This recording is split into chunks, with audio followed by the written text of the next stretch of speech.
Welcome, Dada. Thank you so much for being with me today. We have with us Dr. Saptarshi Basu, who is an expert in Indian history and has been teaching that for the last 30 years. We heard a statement by Rahul Gandhi yesterday about him not hearing or even studying about the tribal history or even, let's say, about the revolution that was started by, let's say, SC, ST, and OBC today. Uh, I was very eager to have Dr. Basu talk about this because, as far as I am concerned, most of the things that I've learned in life has been through Dr. Basu only. He's been my political guru, I would say. So, Dada, welcome, and I would like to have your word on this particular issue. Thanks for the opportunity, Pravinji. As you see, Mr. Rahul Gandhi's utterances are doctored and instructed from outside interests. So whatever he speaks or whatever he utters is of nothing of social significance for the betterment of nation, but it is to the contrary. Now, let us analyze what he said, why he said, because what he is practicing is identity politics, which is designed for the fragmentation or balkanization of India. Now, the very fact that he's trying to create a rift or an us and they between the general class or the so-called caste within quotes and create a understanding that those who doesn't belong to that class of 40% of Hindus, they are the so-called oppressed within quotes Dalit class, and they need to either take revenge or take their rights from others and things like that. He's trying to create a class war. The typical concept of class struggle as being taught in the dialectic materialism, extreme communism. So he's trying to implement that. Now going back to how we can, and it's a kind of cognitive warfare which he has launched on the nation, being the traitor he is. Now let's go to the substance and the topic, which is the contribution of the tribals in the Indian freedom struggle. Now, if we see the very fact of how the Indian legislation came about after the tribals, after the movement of the after the Sepoy immunity, when the company Raj was essentially dissolved. After the Battle of Plassey, which took at 1857, which was won due to pure poor strategic performance by Sirajid Dowla's forces, tactical mistake of not keeping their gunpowder dry, and the tripartite agreement and betrayal of Mir Jafar, the British Raj entered the fray of political dominance as along with the trade dominance in the eastern sector, which was previously dominated by French from Chandannagar. And they decided to avenge all their hatred against the Indians, which they had due to the Child's War and the Battle of Dungeon. And also later on, these kind of things. So they started our loot and reprisal. If you see the first people who rose up in the first war of independence, which is never mentioned due to correct political reason, that is the Anandamath, were the sannyasi revolution. Now, let us be very, very careful that the sannyasi revolution doesn't basically talk about any sect as Brahmin or upper classes. It is to all people who are deemed as sannyasis or who are deemed to have basically left the worldly realm of earning bread and butter for themselves.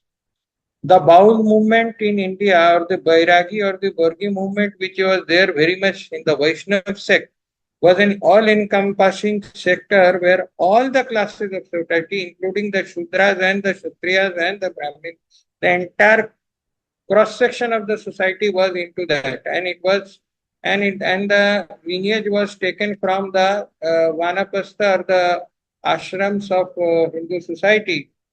So those people who were not interested or had faculties for making trade or let us say employment in the king's court or otherwise, would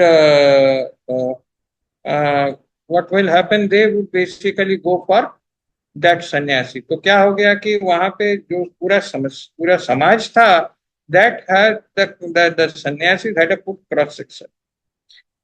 And then, due to the extreme reprisal and meal, indigo farming and other, and progressive poisoning of the farmland, the agricultural production started reducing. And also, Britain was food deficient, so they started exporting food grains at huge amount, leaving very little for the farmers. So the farmers who were initially happy, I must put this in context, they were happy after getting rid of Sirajud-Dowla. They started getting impoverished and the hunger started. So the people know of only one, let us say, uh, let us say, uh, hunger, death, or a pandemic which has happened in Bengal. Actually, there are three.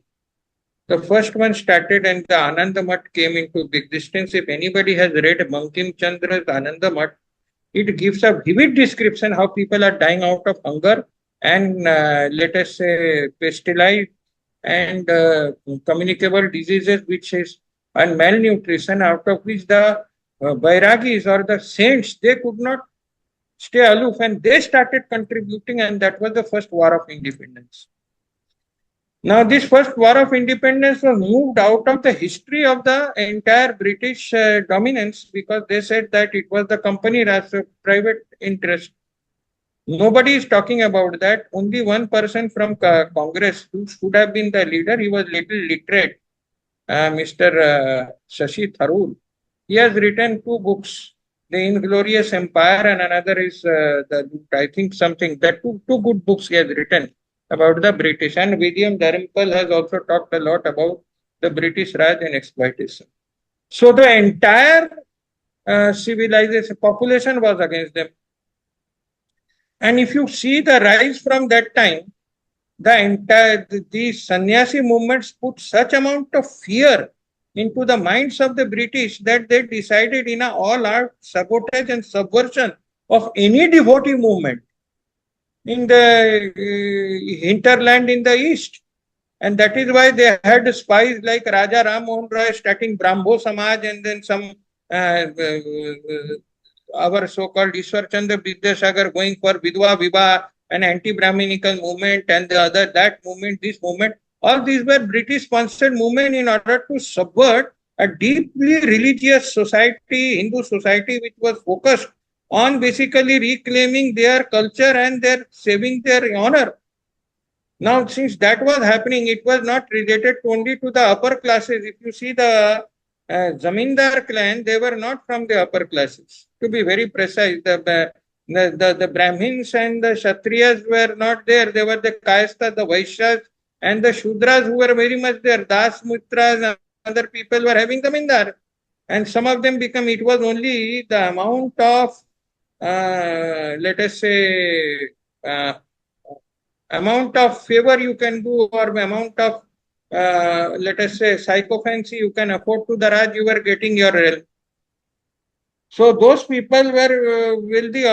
So their society was no longer or could never be stratified in terms of religion or caste. At that time, it was economically stratified heavily towards the lower caste, because they were having the capability of production, let us, whether it be oil, whether it be leather, whether it be metals, whether it be any kind of daily utility substances, they were having the production rights, and hence the very concept of them being impoverished doesn't make sense. The entire cross section of the society had revolted, and then they started all sorts of revolt, like the Kamal and Roti revolt. Now, who are the kind of people who are making rotis and distributing to each other? Definitely cannot be the Brahmins, because he goes for alms and cooks, let us say, what does Trikal Sandhya and does OBC in his home. He cooks boiled food. I have So a it is the lower caste small people. question here, दादा. ये जो रोटी और कमल वाला था, ये जो revolt पूरा हुआ था और ये जो मूवमेंट एक प्रकार से चला था, was it not just because of what the British were doing during this particular period, or was it just because of the policies of the economic policies, the revenue, the taxation policies that the British were actually imposing on the Indian continent from 1770 onwards? Now, I'll give you a very clear perspective. 1757, after the fall of Sirajuddaula to 1857.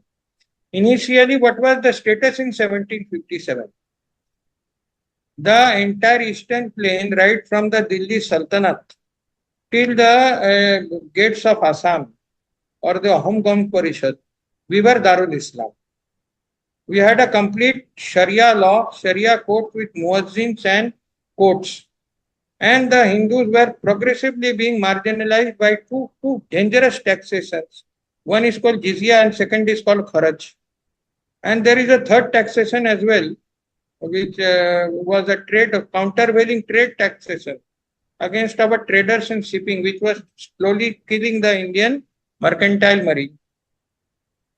So there was the three types of taxation was very much there. And these taxations were to the tune that the Hindus were being looted and the Muslim population were becoming something like the Roman gentry and the other and the captured slaves. If you read Premchand's Shatranj Ke Khiladi, and if you see what the people of Lucknow was doing at that time, you will get a glimpse that the general Muslim population, which were non-producing, they were so much into debauchery that they had gone in for ganjifa, or what we in Premchand's word, the marijuana addiction, playing shatranj during the daytime, seeing cock and bull fight and other kind of things. Like you heard this cock and bull term, it came from the Lucknow's style, where cocks and bulls were fighting with each other, and people were whiling their time away because they had nothing productive to do. It only happens when you have enough stocked at your home and you have nothing, you have not worked for it. So if you see the opening chapter of Munshi Premchand, you will understand the plight of the Hindu people. Now, coming from that, in 1757, Sirajuddaulla's excesses and the departure of Ali Bardi Khan when he murdered the last Nawab of the son of Shaista Khan, who was the governor of Bengal in Asab the son, and he became Nawab. And then a battle enraged between Aurangzeb and Bengal through detachment of boats and all, where he finally did not give up his suzerainty, but he accepted the overlordship of the Mughal Empire and decided to pay them tributes. But even that tribute used to come from Hindus only. Let us be very precise. So by the time Sirajuddaulah came to the throne, he was a religious bigot and a zealot of infinite proportion, and he was basically a vile pervert person also, creating extreme torment and torture on Hindus. He had a pathological hatred of the Hindu religion, and to the tune of Alexander the idol breaker, Sikandar Bhut-Kishan. He was actively involved in basically decimating the Hindu population's places of worship, so much so that a trader who was very much wealthy and did not want to participate in politics, Jagat Seth, he decided to sign a tripartite agreement with Robert Clive through an emissary called Umi Chand, who was one of the traders who was working for Jagat Seth and who was his, Jagat Seth was a banker. Right. And Umi Chand was a trader, so he used to have a what we say vyavahar or financial relation with him. So he dispatched Umi Chand to talk to this fellow, Robert Clive, made a secret meeting, and then Mir Jafar, the biggest general and uncle of Sirajuddaulah, was called, and a tripartite meeting was made. It is on that guarantee of the meeting that the crown allowed 300 soldiers to go and meet Sirajuddaulah in battle. Sorry, 1100 soldiers. Why? Because the Battle of Dungeon by Sirajuddaulah had put such fear in the heart of British, and before that Aurangzeb's torturous siege of Bombay, which had seen 80% of the population of Bombay decimated and died due to starvation, had taught British the rule that don't play around with the Muslims ruler, they're extremely barbaric. Now, these conditions, they had only given 1100 soldiers. Now the defeat happens. So Hindus initially thought, my bad days are over. Now I will not have kharaj, I will not have jizya, I will not have my woman taken by Khan and have the first night of wedding to be slept by the Khan. This is what was happening to us. The right of first night in the entire continent of subcontinent was being observed by the Mughal rulers. It was an ultimate testament to humiliation which was being wreaked upon the Hindu population. Such was the rage. So Bengalis welcomed the British in the initial phase. Now what happened? The taxation initially reduced from 90% to 70% to 30%. Let me be very, very specific. The immediate rise of the Hindu population and the development of Bengal started moment the British came, not because they were superior rulers, only because they put the taxation to two times what was there in Britain. Britain was up to 10% taxation or 20% taxation by the crown. They developed 30% taxation. They thought that we are looting, but they had no idea that we were used to being looted to 90%. So, so even after 30% taxation, farmers were damn happy. Okay, we have sufficient to eat. And Bengal started prospering like it became a very, very big revenue state. And it sparked the growth of the empire building machine of British, and all the capital ships of Britain started being built in the Murshidabad shipyards. And Chattogram, the village of Chatterjees or Chattopadhyayas, they became the shipwrights and they started designing ships. But as this thing will happen, the company became more and more corrupt and hidden. They started looting and they said that we don't need all this food. We need to wear white clothes. So make them cultivate indigo. Now, indigo is something that we never wanted to cultivate because it was a weed and it was a poisonous food.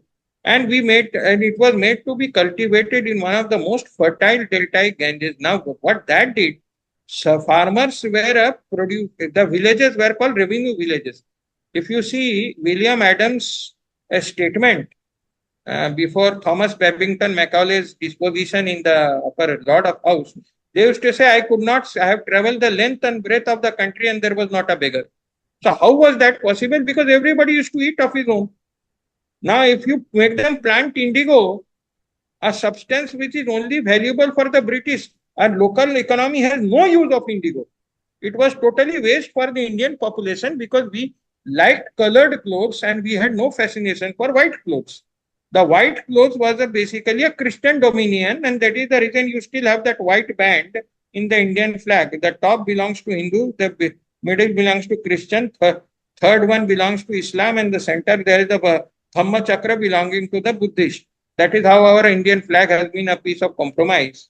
Meaning no offense to the flag itself, people die for it. But that is how the things have come. Now, coming back to our concept of what is the contribution of Hindus and the scheduled caste, the entire, let us say, cultivation and the farmers, which class that did they belong to? They were the so-called, within quotes, Dalits. And the people who used to revolt, who were they? They were the so-called Dalits. So people who were the farmers, the traders, the weavers, the people who were having oil traders, anybody, fishermen, they belong to that class only. Machwaras, Telis, Lohars, Bangis and all that so-called, which is called the cuss words.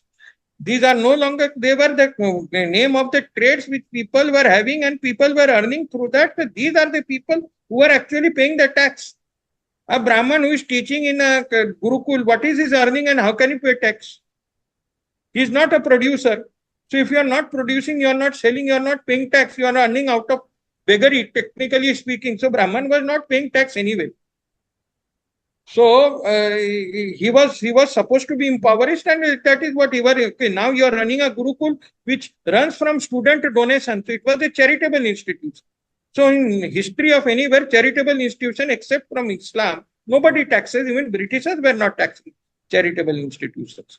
So technically speaking, the tax was being given by the lower caste. It is these people who, after the loot, they started getting impoverished to British policies and their trade policies when they started chopping off the hand of the weavers. Who were the weavers? They are the Julahas. Can name one Julaha leader from the Brahman, Kshatriya, Vaishya community. They were either Muslims or extremely Ati Dalits, so-called Ati Dalits, and they were very much Hindus.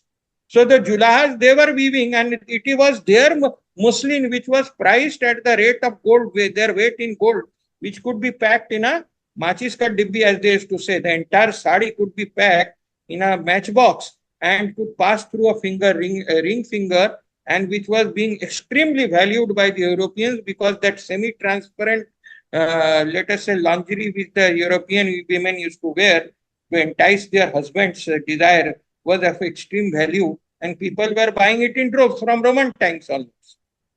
So, Dada, Who were these I would just like to, while you were saying all this, I had one thing that struck my mind was whenever you read about these Dalits, Lohars and all, none of the books or none of the notes or none of the papers that have mentioned these people talk about them being Dalits. But now, since after the independence, or let's say after the process of balkanization had started and the process is still on, now they're talking about Dalits, but they don't mention that these people were actually the Dalits.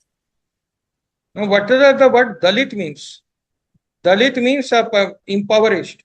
So, according to their definition of impoverization, who will be the Dalits of today? Let us start the Bata, the Tata, the Adanis, the let us say all the oil producers, edible oil companies, Ashirvad Atta, Let's and not, let us say industrial farming, let's not miss your Bengal, Dada, Sri Leathers.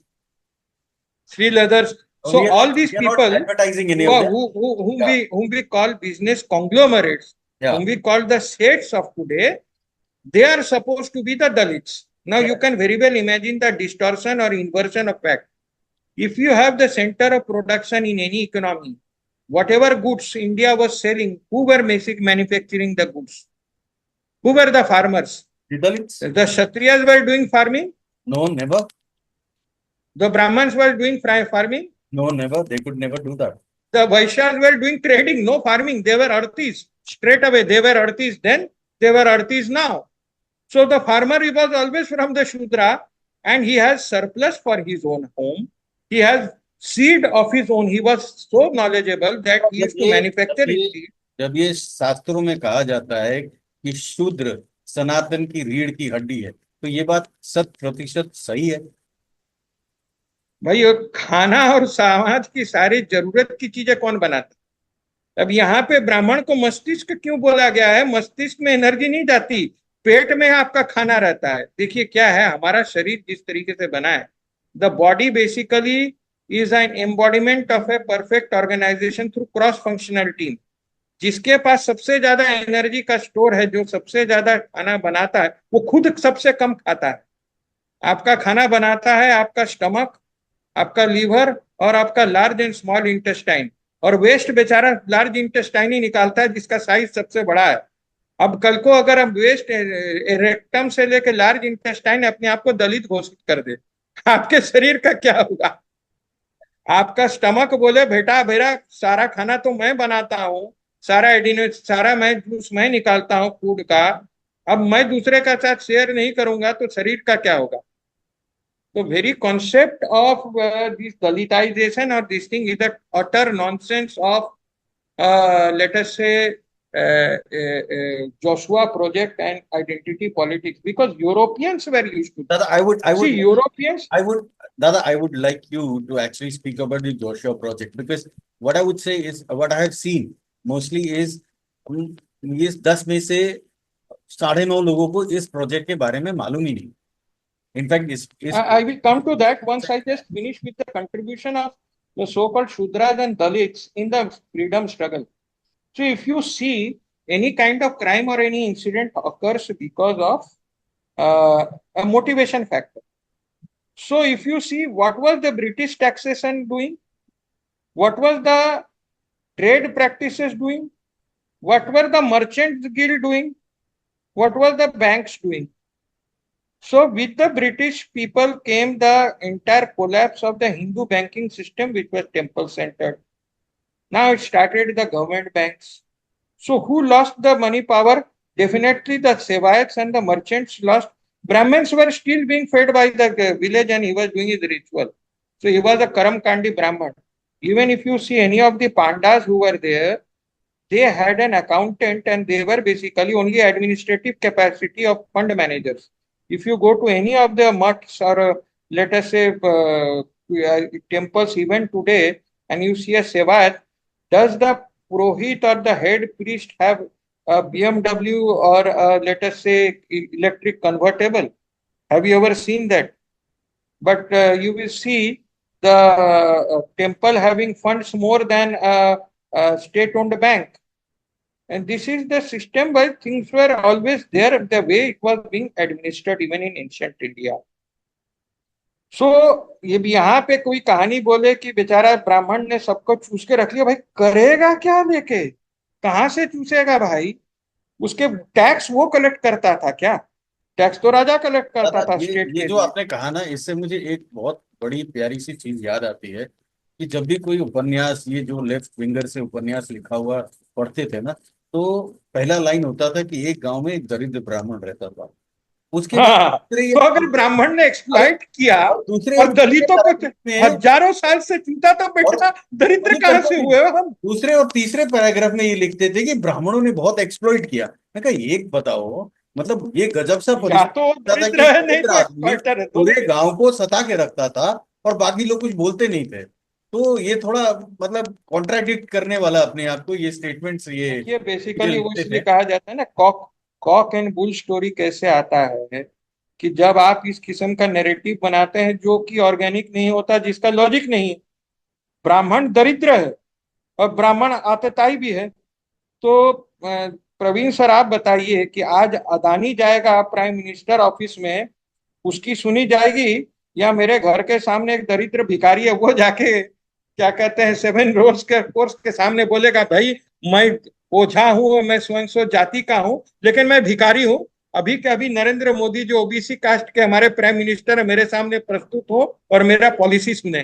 क्या ये हो सकता है? क्या ये संभव है? बोली नहीं तो जो भी है। Government of the day powers that be है, तो वो उसी के पास जाएगा जिसके पास अर्थ और product centre of production. Centre of production हमेशा हमारे सो कॉल्ड शूद्र जाति के पास रहा है।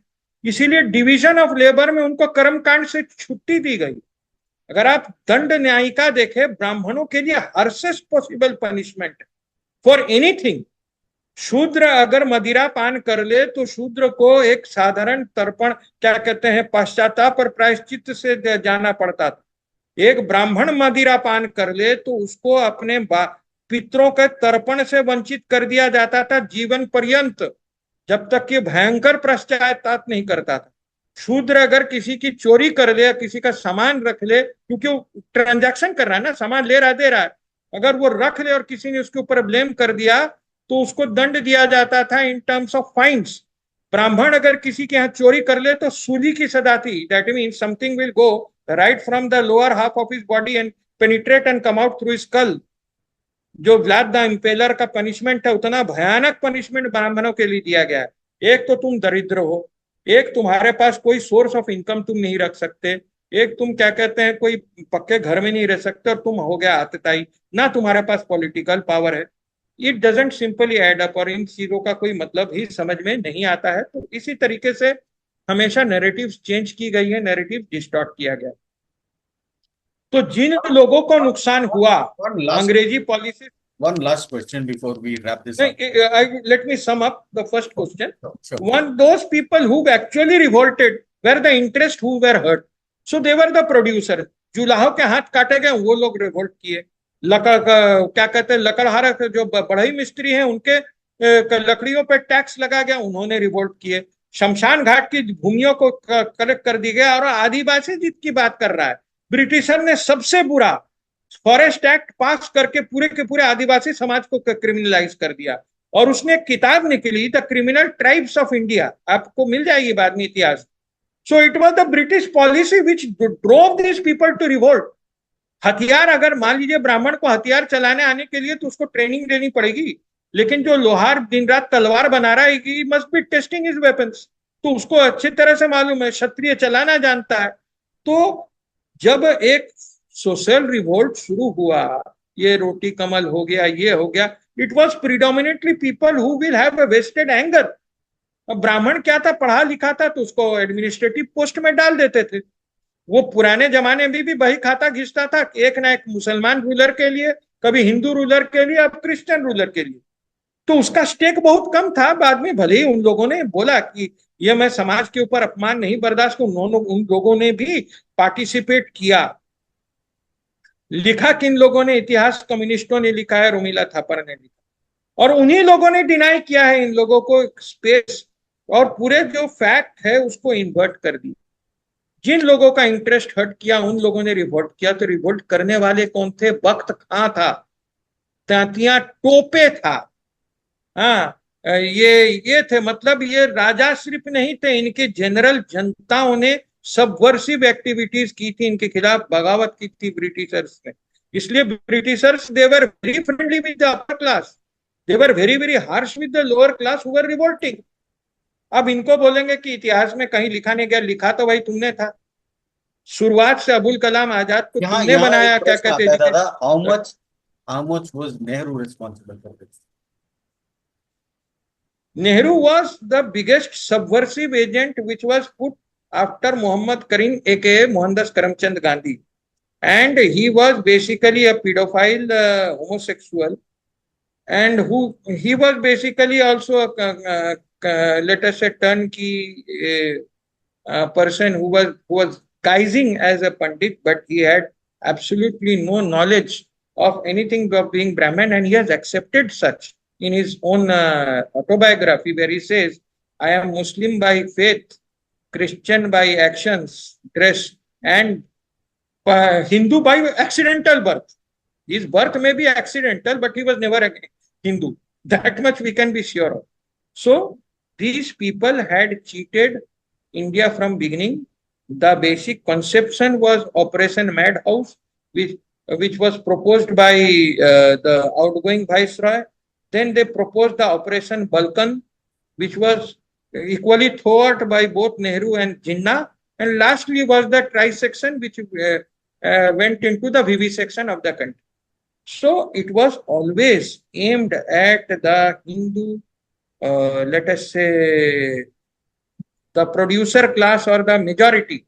So the majority, you see, any kind of ruler from indirect rule, he will always like to co-opt or cohort with the aristocracy, and he will basically suppress the serf, because that was the culture in Europe. Europe में क्या था कि कभी भी राजा जब जीत जाता था तो सर काट देते थे एम्परर का, तो क्या करते थे, उसी के नोबलमैन सर्फ को अपने सेना में शामिल कर लेते थे। सर्फ क्या देखता था, इधर देखता था, उधर देखता था, राजा बदल लेता था, उसको कोई फर्क ही नहीं पड़ता था। मरता कौन था? जो सैनिक जमीन पे लड़ रहा है, तो वो सैनिक कौन था? सैनिक तो समाज के निचले वर्ग से, सो कॉल्ड जाति के निचले वर्ग से थे। तो अगर आप धर्म, हिंदू धर्म की अगर वर्ण व्यवस्था देखें, ऑल दीज पीपल, वो बता जा रहा प्रोहिबिशन था, वो बेसिकली प्रोहिबिशन के जगह एग्जेम्पशन था। हिंदू ब्राह्मण जो है बिना त्रिकाल संध्या के भोजन ग्रहण नहीं कर सकता था। थोड़ा भी गंदा हो जाए उसको 3 बार जाके नहाना पड़ सकता था। उसको हमेशा पठन पाठन में ही रहना पड़ता था, वो कोई प्रोफेशन नहीं कर सकता था, और he was suppose to be brave. अभी क्या हो गया? शूद्र को इन सारी चीजों से एग्जेम्पशन था, because he was the producer of the economy, वो लिंच पिन था इकोनॉमी से। तो अब now coming back to the fact, the entire independence movement, entire social movement against the British, entire thing was driven by the Dalits. The history has been written by Congress, and now they are blaming the entire population of the present government and the entire dispensation for writing a history which they have written. Now things cannot be more perverse or more inverted, and person should basically challenge that who had made the first history committee, who was Romila Thapar, whose commission was given, and who had written the history. It is you, your grandfather, your Khandan had written everything. You had written garbage. Thanks for acknowledging that it is garbage. You are acknowledging that garbage is willfully written, and it has not recognized the true stakeholder of the independence movement and the true stakeholder of our social revolution, the Dalit, and it is about time that you tell at least literate people from your Congress, which is very few and disparaging as of today's collection, like Shashi Tharoor, to do the proper history writing. The education ministry will consider and put their books in syllabus. So, right, all this nonsense is only to do rebel. ठीक है दादा. Yeah, so it is incumbent on today's Congress that they correct their historical mistakes, come to terms with what nonsense they have done in duping and subverting the history of India, that is murder of history. As Pakistani intellectuals have come to the fact that ISI has subverted their history, and they have written a book called The Murder of History in Pakistan.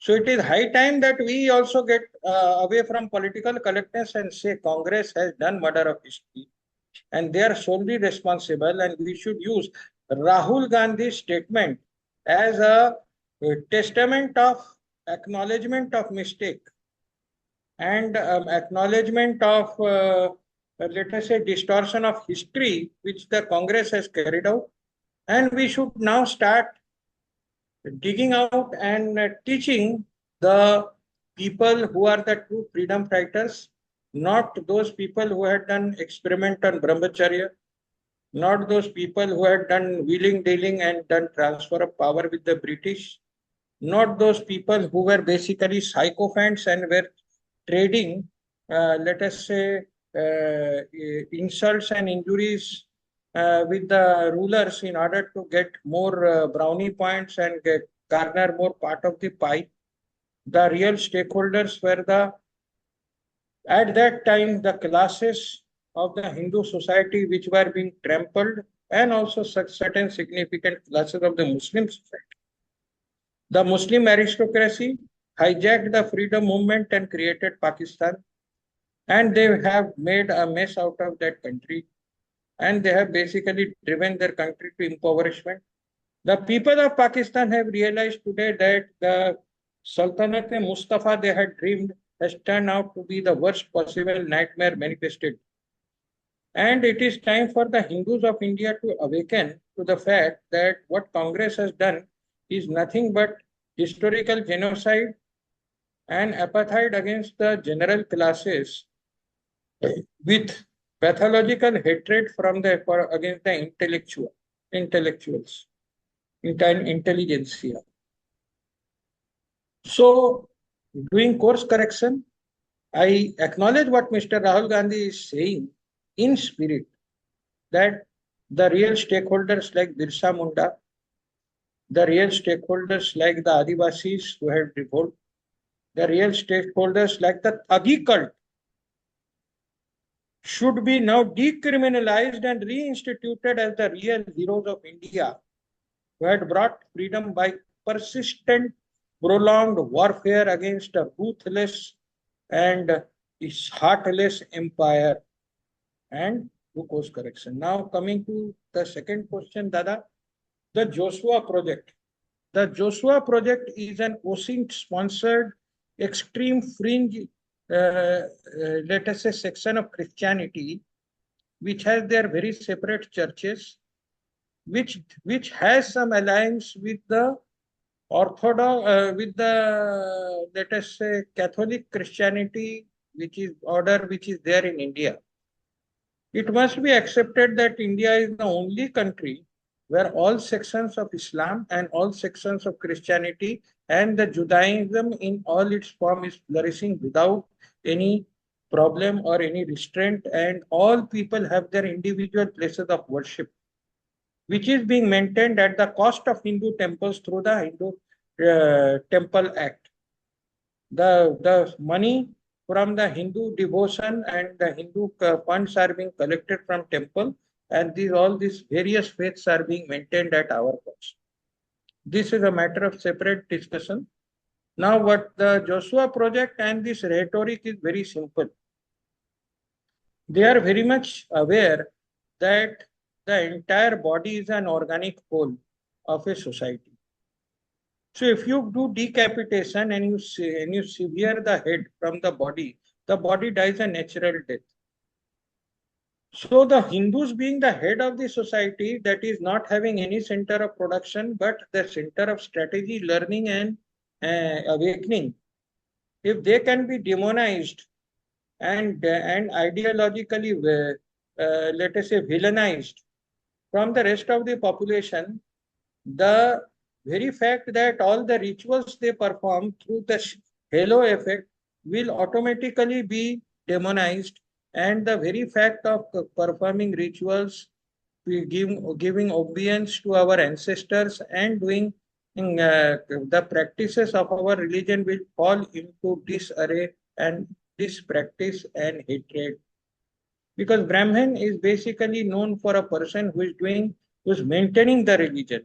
So villainize the Brahmin through anti-Brahminical atrocity literature and create the narrative of the uh, exploitative and greedy Brahmin and the ruthless Baniya and the Atyachari Kshatriya, and then you make the Shudra and everybody basically despot, sorry, rather what I would say as victim, that it will create an us in them kind of narrative, and when will lead to total fragmentation and annihilation of Hindu society and faith as well.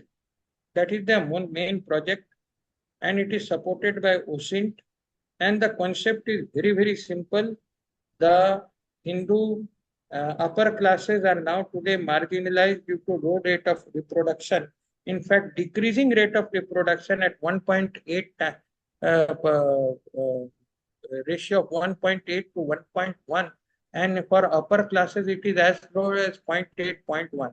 So you will be seeing that the Hindu Brahmin population, the Dikshitars and all micro minority communities are shrinking at a rapid pace, so fast that they are shrinking at a pace faster than the Parsis.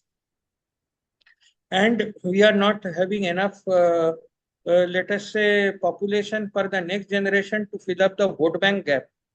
While the Muslim reproduction rate stands at 3.4 to 2.5, 2.5 to the homegrown Muslim population and 3.8 to the immigrant Bangladeshi and Rohingya population.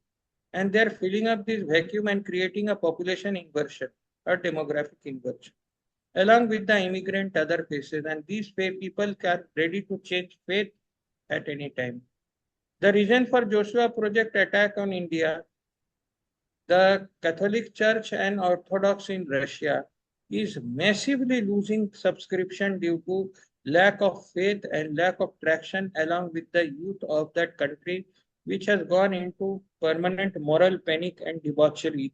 Their society is being flooded by all kinds of ideology which is contrary to their belief system, like homosexuality, LGBT, queer system, and others, which is challenging the long-standing concept and the faith of their Christian religion, which was basically towards celibacy, towards renouncement and others for the priests and other holy section, and a devout commitment to a single Lord. Now, demon worshipping, all kinds of heavy metal music and other things have pervaded the society, and debauchery and moral decadence have engulfed the entire American South and the European West, due to which their civilization is coming to a natural death and it is in steep decline, along with the subscription of the faith. So, if a church loses subscription and the people are not going to the church, they are no longer professing the faith, where do you get people? They know that traditionally Indians are very religious in nature, so they are now feeding on our soul. They have launched a modern warfare, or what we call a cognitive warfare on the Hindu population, which is very akin to what people would say Brigadier General S.K. Malik's book of Quranic concept of warfare is there. They are not coming only for your property. They are not coming for your woman. They are coming for your soul. They want to convert you and they want to make you their one, so that you join the tormentor and become the tormentor yourself. So this is the Joshua project. Their main focus is the majority of the Hindu section, which is obviously by the demographics is the lower part of the Hindu society, so-called lower, but the west, the religiously the Shudras, Ati Shudras, and the tribals and the scheduled tribes. And now they are being targeted for conversion through allurement as well as force and through ideological movements such as the extreme left and let us say fear, enticement, and everything together.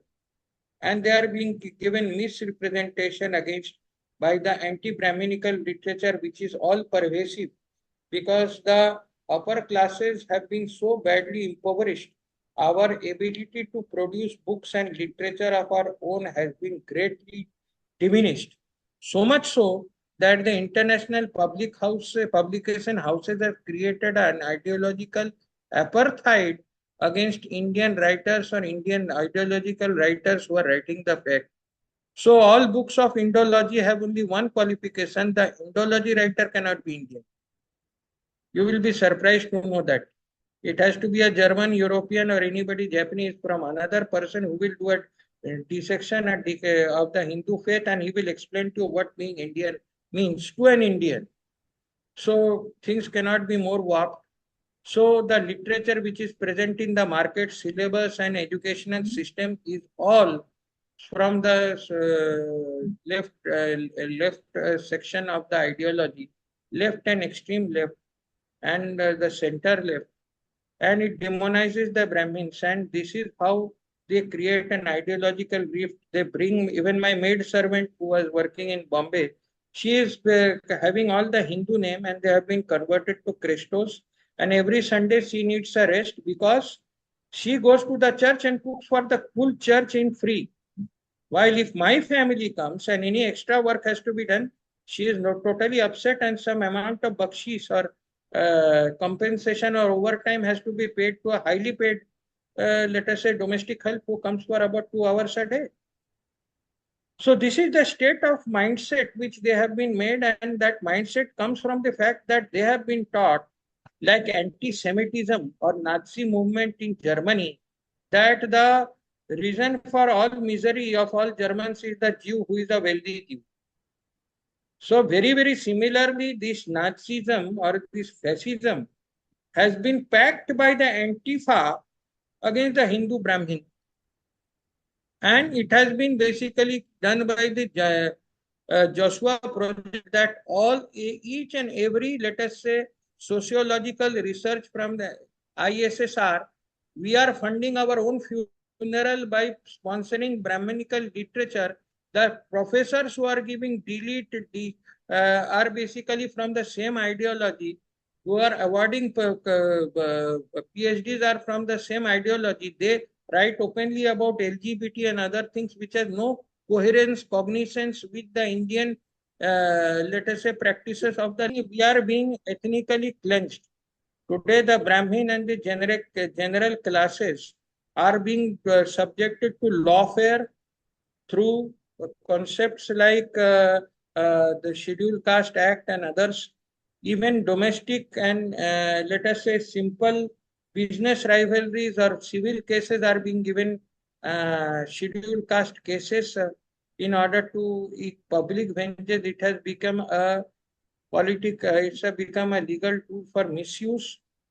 Thereby, so much so that today the ethnic Brahman is thinking whether he should change his title by a court affidavit, basically sacrifice his, let us say, sacred thread, and take a different surname in order to avail the reservation quota.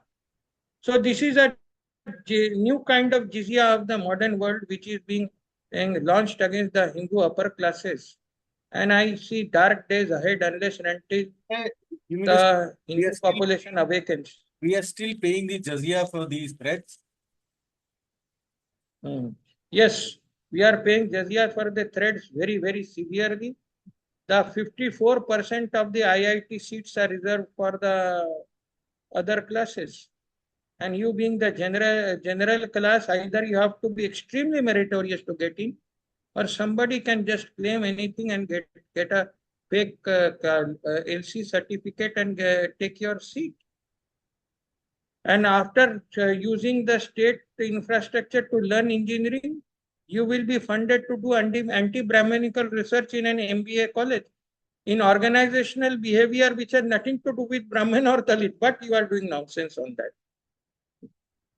So these kind of things are happening, and that is why Rahul Gandhi represents a present and persistent danger to the existence of Hindu society and the national integrity as a whole. People should unite, collect, agitate, activate, and circumvent and circumcise his activities. I use the last word with particular emphasis. But I believe he's already circumcised. No, physically he is. His activities needs to be done the same.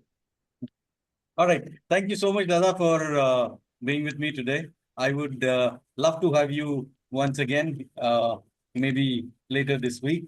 For today, thank you so much for joining us, and we'll be back with you. Thank you. Thank you.